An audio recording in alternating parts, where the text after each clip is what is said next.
Welcome to Blizzard Fire. We hope this video helps fire up your solution. You start by verifying Windows 10 meets minimum specs, RAM, CPU, GPU, because performance matters.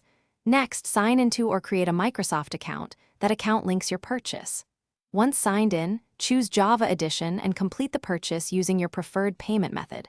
After buying, stay signed in. The purchase unlocks the Minecraft launcher tied to your account. Make sure to record any order number or receipt for reference, since you'll need that if activation hurdles appear. Once purchased, sign into your Microsoft account on your PC and open your account library to find the Java Edition download. Download the Minecraft launcher.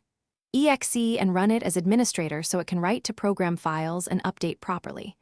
During install, accept permissions and allow the launcher through the firewall when prompted. This prevents update failures. After installation, launch the app, sign in again if asked, and let the launcher download the Java runtime and game assets automatically. This step readies your game. Now open the Minecraft launcher, pick your Java Edition profile and click play. Let the launcher finish downloading any remaining updates. Once in-game, tweak video settings for smooth performance. Increase allocated RAM only when you understand mod or large world needs.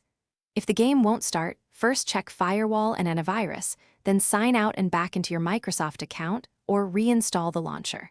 If problems persist, clear the launcher's cached files before reinstalling, because corrupted cache often. Thanks for watching. If you found this helpful, don't forget to like and subscribe.